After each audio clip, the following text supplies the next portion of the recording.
How do you use written orders in your games? This is a lot easier than you probably think. They're also a lot of fun. They're great for solitaire games. They're even better for multiplayer games. So let me show you real quick how this works. I've got the board set up here for a Brandywine.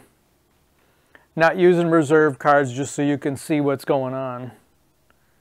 An important concept here to help simplify this in your mind is try to think of your commands as having a location.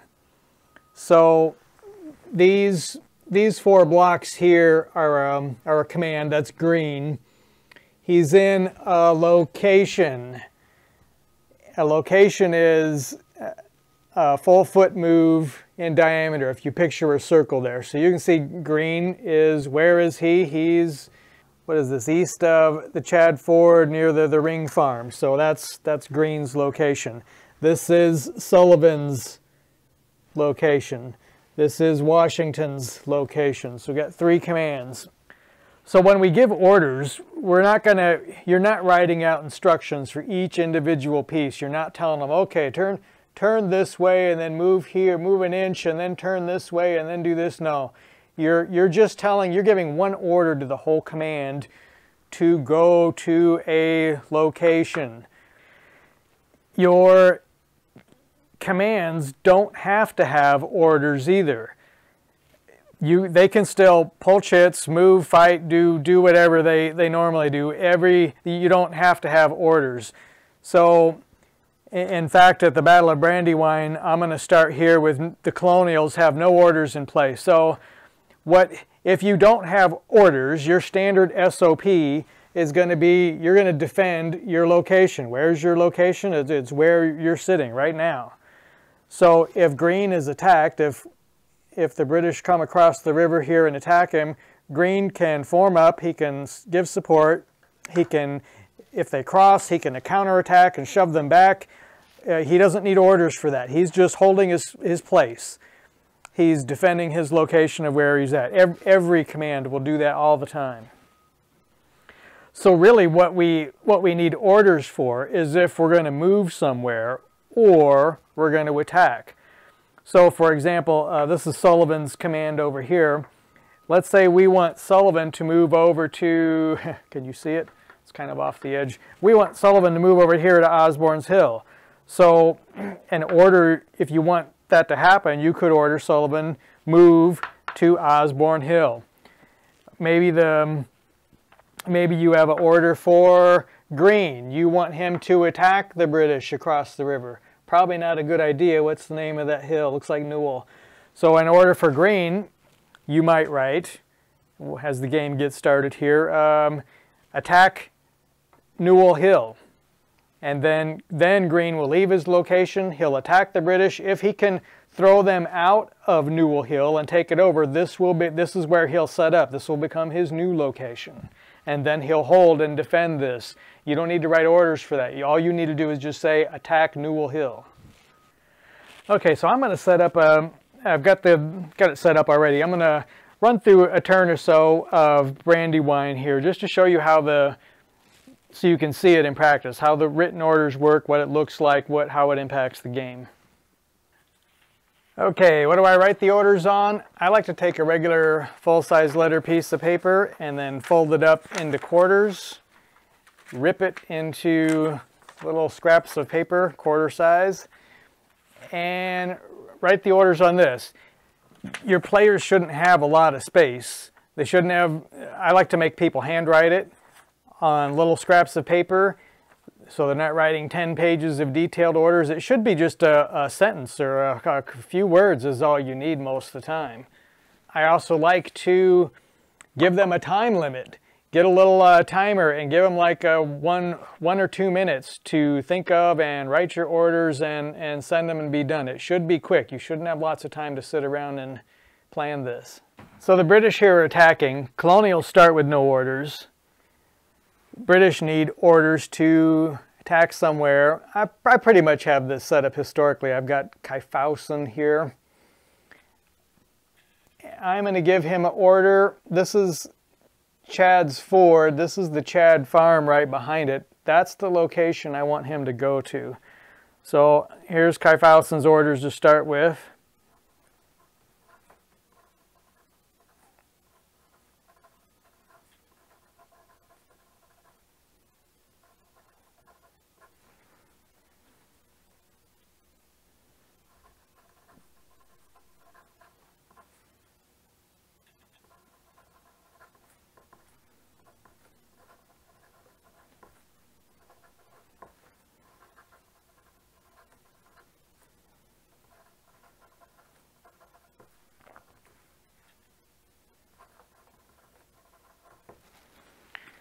There we go. So there's my order. Can you read my chicken scratch? Can other players read your chicken scratch? That's half the fun too. Dear Kaifausen, attack east and take the Chad farm. Signed Hal. Now, the British can actually start with orders in place. So there's Kaifausen's orders. I'm going to write orders for Cornwallis next. Here's Cornwallis orders. Dear Cornwallis, attack southeast and take Birmingham Hill. That's all we need. So there we have it. The British are ready to go. We're ready to start the game and play like we usually do. I don't have to keep writing orders for the British here. They're going to keep following their orders turn after turn. If I'm happy with that, I can let that ride. So Kaifausen's going to attack across here. He's going to try to move his entire command centered around Chad's farm here. So effectively he's going to be taking Green's location. Cornwallis is going to march in here. His objective is to take Birmingham Hill right here and then set up. As long as I'm happy with that as a British player and they're working, these orders will stay in place from turn to turn. They're just working, trying to accomplish their objective. Now let's go ahead and start playing through first turn or two and see how this goes. Okay, now Hal got picked to move first. He rolled and successfully delayed. Washington got picked to move next. He tried to delay, he failed. So he just passed. Guess who got picked third, or second as it were? Howe again. Howe's HQ's already spent, so Howe can't delay anymore. He's got to move. Right now, the Colonials don't really know. I've got the British set up here, but until they enter the board, the Colonials don't know which side the British are coming from. So Howe has to move.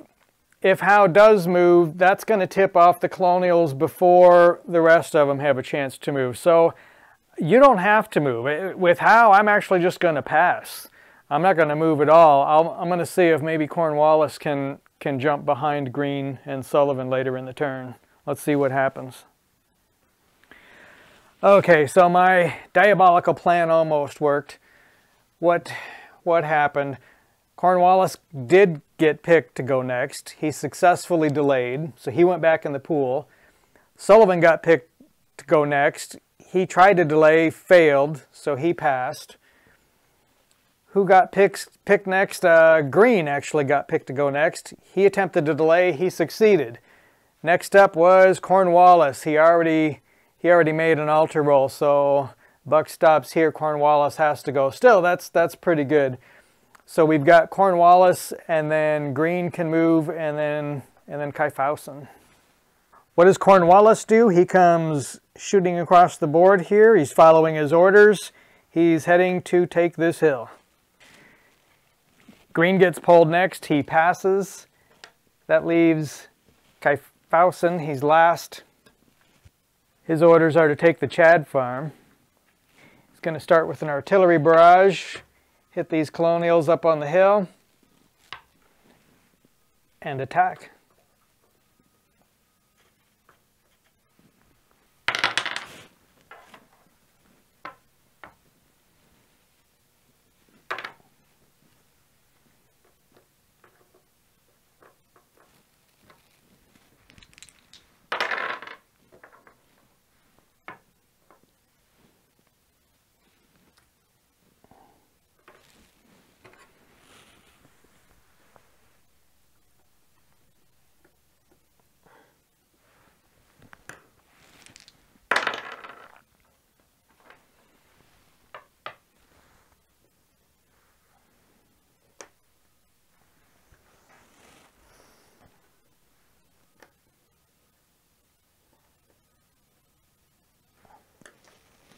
That's the end of turn 1, ready for turn 2. Okay, now Knyphausen and Cornwallis both have orders. Those are in play. Howe does not have orders, but Howe doesn't need orders. He's the army commander. He can do whatever he wants. He has, I've got 3 brigades here that he's in charge of, so he can do whatever he wants each turn. Same thing with Washington's command here in the middle. Washington doesn't need orders. He runs his own reserve himself. So who needs orders is Greene and Sullivan. Now, Greene over here doesn't really need orders. His standard orders are to hold his position. So Greene's going to fight here and contest this crossing and try to hold this ground. We don't need orders for that. That's fine. So really right now as the Colonials, what we need is orders to Sullivan, because Sullivan's just going to sit here. Sullivan cannot leave his location and come over here to deal with Cornwallis unless he has orders. So right now as the Colonials, we need Washington to get pulled right now. Let's see who we get. Greene. Okay. Not who we wanted, but that's all right. We can work with that. Knyphausen doesn't like this. It'd be nice if he could jump ahead and move first before Greene does so he can hit these rebels from behind. And he successfully jumps ahead. So now Knyphausen's going to go first, except Greene can roll to jump ahead of Knyphausen. He's successful too. If Howe was in range of Knyphausen, he would be able to roll again for him to jump ahead of Greene, but he can't. He's too far away. So that's going to stand. Order's going to be Greene first, then Knyphausen. Okay, we're going to strike and try to drive these British back across the river here.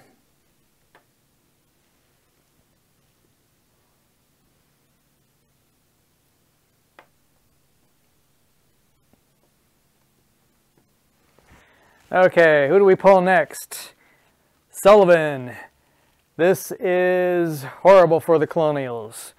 If Sullivan moves now, he doesn't have any orders, so he can't respond to Cornwallis. He has to just sit there and do nothing. We don't want that. We want Washington to go first. So we're going to have to use an altar roll for Washington here and see if we can jump ahead of Sullivan. Washington is successful. Thank God. So now the order will be Washington, then Sullivan, but Cornwallis has a say in this too. He's going to try to jump ahead of Washington. If Cornwallis is successful, he can move here before Washington can get orders to Sullivan and Sullivan can respond. It'd be a disaster for the Colonials. Lucky for Washington, Cornwallis fails. Howe is not in range of Cornwallis, so he can't re-roll. So this order stands. Washington's next. Okay, so I'm going to write some orders here for Sullivan. Dear Sullivan, move northwest to the Davis Farm, which is here. Defend in woods along Radley's Run. All right, so you can write a little something. You could write that in a couple of minutes, scribble it. Now, when does Sullivan get these? Depends on how close he is. Washington is here, Sullivan is here. That's pretty close. If you're within a mounted move of the HQ, those orders get implemented immediately. So we can say that when Sullivan moves next, Washington's reserve moves, then Sullivan. But when Sullivan moves next, he's going to follow these orders. He'll get them that fast. If Sullivan was further away, more than a mounted move, he would get the orders this turn after he moves. So he would have these. So he would move, have these orders, and then next turn he would know what to do. Now notice how this depends on the sequence here. So what if Sullivan had moved first, whoops, if Sullivan had moved first, Washington wouldn't have been able to write him those orders to get him that quick. So the chit pull sequence can be real critical here. Because Washington was able to get his orders out now, Sullivan's going to be able to get up here and defend along this river before Cornwallis can move again. What if we had failed our roll? Would that have been the end of the battle? No, it just would have put us behind. So Cornwallis would have gotten up to here, and then Sullivan would have to move. So probably instead of defending here in the woods, Sullivan would be starting defending along these hills or something. So it would have been bad, but not a complete disaster. So let's go ahead and move Washington's troops. Okay, so Washington is able to spin around here and get the reserves deployed. Now Sullivan moves. Okay, so this is Sullivan's move. Baggage trains here and here. Haven't unpacked these yet. Not completely sure if I want to. Now Green doesn't have any orders, so he's just going to defend his location. What if the British take his location? What if the British push all the way into here? Well, if we don't send Green orders, he's just going to fall back here towards his supply line and do his best to hold the line, delay the enemy, and or push back and get his original location back. So we don't, if we're happy with him doing that, we don't need to specify any orders. How about changing Kyphausen's orders? Howe's over here. He's the army commander. He is way out of range of Kyphausen. Right now, from this location, it's going to take at least 2 turns just to get new orders to him. So I hope you gave him good instructions. Now Howe is pretty close to Cornwallis here. So when Howe moves, he could actually move over here to Cornwallis. If your blocks are touching, you can actually talk. So if you're playing with multiple players, you should leave the table, but you can actually talk and converse about what's going on and give verbal orders if you want. You can use these written orders solitaire. They give you more realistic constraints and get you thinking about writing orders. They cause delays in how quickly you can react to things. In a battle like Brandywine, a great thing you can do for solitaire play is come up with, like, I don't know, maybe 3 or 4 different sets of starting operational orders for the British, and then you play as the colonials. As you start, randomly pick which orders you're going to use for the British, so you don't really know exactly where they're going to be or what they're going to do. A great thing to do for the Battle of Antietam to make it a little bit more historic is start with the Union corps have no operational orders except one. So they all start at a standstill. One of them can start actively attacking. The rest of the corps, you have to write them orders each turn. McClellan has to sit in 1 order per turn, and so every turn a new corps becomes activated and can actually start attacking and advancing forward. So that's a fun thing to do. These orders also work great for multiplayer. How do you play multiplayer? Well, each player would take a command, or one of the headquarters, if you have enough players for that. So you would start with the orders just like we did, but the players are not allowed to communicate during the game. This means any kind of communication. No, not just no talking, but no winking or groaning or pointing or any form of communication, right? Well, what's the penalty for that? Sometimes you can't help but groan when another player does what you don't want them to do, right? So what's the penalty? You get the other side gets a re-roll. So if you accidentally communicate or signal to another player, they can re-roll one die that they don't like. You give them like a token that they can use for later. So the players can only communicate with written written orders like this. So if you're the Army commander, you could write orders just like we did here. If you're not the Army commander, you can write messages to your Army commander telling him what you think, or what you want to do, or what you intend to do, or what you think's happening. These messages back get delayed both ways. Each HQ can write one order when their chit is activated, up to the distance like we showed. Make sure you include the time limit. This is important. Players should only have like a minute or two to write something. Keep them small. That makes it a lot more realistic and a lot more fun. Try this out and tell us what happened in the comments.